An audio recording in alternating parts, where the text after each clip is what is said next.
ఉమ్మడి కృష్ణా జిల్లాలోని గన్నవరంలో ఈసారి ఎవరు గెలవడానికి ఛాన్స్ ఉంది? వైసీపీ తరపున వల్లభనేని వంశీ గారు పోటీ చేస్తున్నారు. టీడీపీ తరపున యార్లగడ్డ వెంకట్రావు గారు పోటీ చేస్తున్నారు. అయితే 2019లో ఇప్పుడు వైసీపీ తరపున పోటీ చేస్తున్న వంశీ గారు టీడీపీ తరపున పోటీ చేశారు.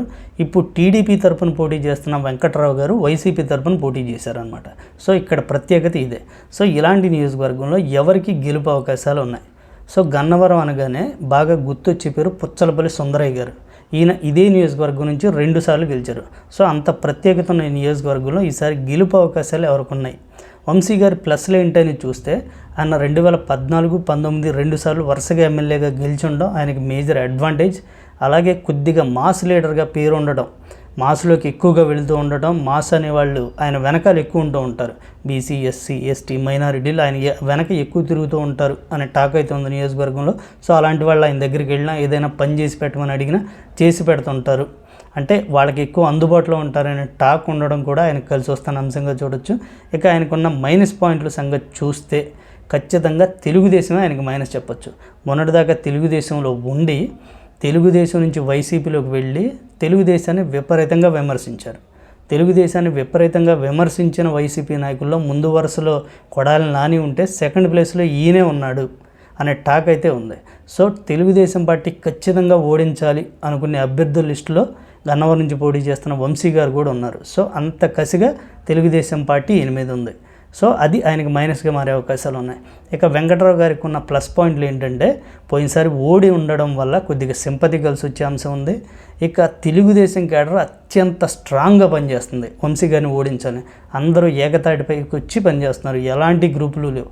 2 సార్లు అక్కడ ఎమ్మెల్యేగా గెలిచిన దాసరి బాలవర్ధన్ గారు అయితే కంప్లీట్గా బాధ్యత భుజాన వేసుకుని ఎట్టి పరిస్థితుల్లో యార్లగడ్డ గారిని గెలిపించాలి అనే ప్రయత్నాలు అయితే ముమ్మరంగా చేస్తున్నారు. అది ఆయనకు బాగా కలిసి వచ్చే అంశం. ఇక మైనస్ల సంగతి చూస్తే ఆయన స్థానికుడు కాడు అనే ఒక చిన్న విమర్శ ఉండడం ఆయనకి మైనస్గా అయితే చూసే అవకాశం ఉంది. ఎందుకంటే ఆయనది పెనమలూరు నియోజకవర్గంలో ఉంటుంది కాబట్టి ఆయన స్థానికుడు కాదు అని ఇప్పుడు వైసీపీ వాళ్ళు అయితే చిన్న అబ్జెక్షన్స్ అయితే రైట్ చేస్తుంటారు. అది మైనస్గా చూడొచ్చు. సో ఈ నియోజకవర్గంలో కుల సమీకరణాలు చూస్తే కనుక ఎస్సీలు ఎక్కువగా ఉన్నారు, అలాగే బీసీలు ఎక్కువగా ఉన్నారు. మైనారిటీలు, కాపు, అలాగే కమ్మ కమ్యూనిటీలు అయితే పరిమితిగానే ఉన్నారు. 30,000 అటు ఇటుగా ఉంటూ ఉంటారు. సో ఇలాంటి నియోజకవర్గంలో ఖచ్చితంగా ఎవరి గెలుపు అవకాశాలు ఉన్నాయని చెప్పాలంటే అంత ఈజీ అయిన విషయం కాదు. ఎందుకంటే మైనారిటీ, ఎస్సీల్లో అయితే వైసీపీ కొంత ఫేవర్గా ఉంది. అలాగే కమ్మ, కాపు సామాజిక వర్గాల్లో ఖచ్చితంగా తెలుగుదేశం పార్టీకి పట్టు కనపడుతుంది. సో అందువల్ల ఈ నియోజకవర్గం నుంచి ఖచ్చితంగా ఎవరు గెలుస్తారనే అవకాశాలు అయితే చెప్పలేం.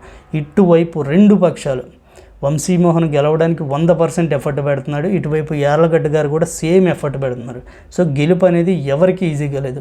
ఉన్న 4 మండలాల్లో ఖచ్చితంగా 2 మండలాల్లో టీడీపీ స్ట్రాంగ్ ఉంటే 2 మండలాల్లో వైసీపీ స్ట్రాంగ్గా కనపడుతుంది. కాబట్టి ఇద్దరికీ ఇక్కడ గెలుపు అవకాశాలు ఉన్నాయని చెప్పుకోవచ్చు. సో పోరు అనేది టఫ్గా ఉంది. ఎవరు గెలుస్తారు అనే విషయం మాత్రం ఖచ్చితంగా రిజల్ట్స్ రోజు తెలిసే అవకాశం ఉంది. అవకాశం అయితే ఇద్దరికీ ఉంది. ఎవరు గెలిచినా చిన్న మెజారిటీతోనే ఇక్కడ గెలుస్తారు.